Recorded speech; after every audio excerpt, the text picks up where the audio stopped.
Oui, en fait, le CNT a pris une résolution le jeudi passé pour demander la suspension de la détention de M. Issa Kaoudim parce qu'il en est membre. Et ça, c'est sur la base de l'article 62 in fine de la Constitution du Mali du 25 février 1992. On attendait donc de recevoir d'abord la résolution pour exécution. C'est ce qui a été fait aujourd'hui. On a reçu la résolution. Et puisque la résolution en elle-même ne peut suffire à obtenir la mise en liberté de monsieur, il fallait l'enrôler. On a donc enrôlé la résolution pour que le juge la constate.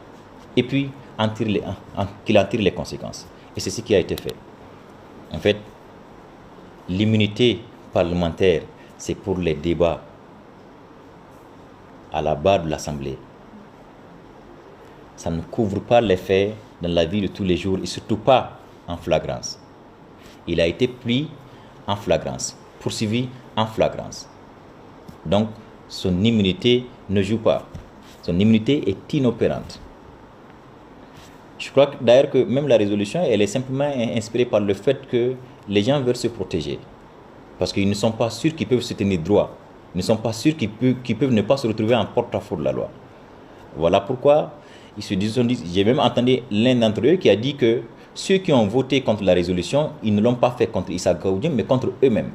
Que la résolution, c'est pour tout le monde, c'est pour eux tous. Ça veut dire ce que ça veut dire. Ça veut dire simplement qu'on a pris la résolution pour nous protéger. Le flagrant délit, c'est un mode de saisine. C'est l'un des modes de saisine du tribunal. C'est prévu à l'article 65 du Code de procédure pénale.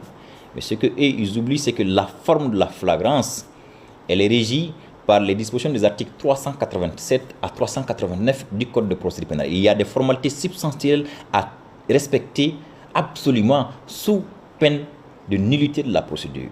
Ce qui a été strictement respecté par le parquet. Les avocats le savent, les avocats de la défense de M. Kaoudim, eux, ils le savent. Ensuite, ils ont dit que M. Kaoudim était poursuivi pour des crimes économiques, mais il n'en est rien. D'ailleurs, pour qui le sait, un procureur de la République ne peut pas saisir un tribunal correctionnel de faits criminels. Ce n'est pas possible, ça. Il était poursuivi pour un délit de droit commun. Enfin, deux délits de droit commun. D'abord, atteinte au crédit de l'État, prévu et puni par les dispositions combinées des articles 58 et 167.1 du Code pénal, et puis incitation au trouble à l'ordre public. Donc je ne vois pas en quoi ça c'est criminel.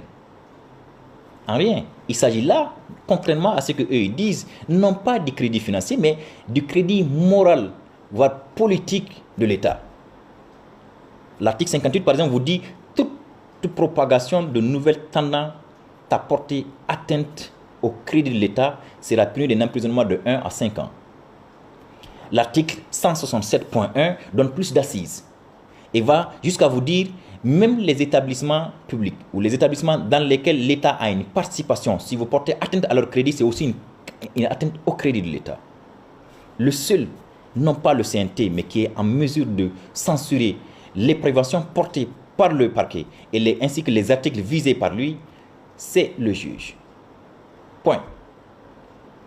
Pas le CNT. Ils sont sortis en fait de leur rôle en rentrant dans les qualifications, dans les histoires de qualification pénale. Il faut se mêler de ce que l'on maîtrise. Ils ne maîtrisent pas les procédures. La suite, c'est que en fait, le CNT a simplement voté la suspension de la détention. C'est ce qui vient d'être ordonné tout de suite. Donc, il va sortir. Nous, on vient de signer un ordre de mise en liberté pour le sortir de la prison. Mais le CNT n'a pas voté la suspension des poursuites. Ce qui veut dire qu'à la date du 3 décembre, il va comparaître à la barre. S'il est jugé coupable, s'il est jugé et déclaré coupable et condamné, il peut encore retourner en prison. C'est bien possible. Tout comme il peut aussi être jugé et déclaré non coupable, donc relaxé. C'est l'un des deux cas.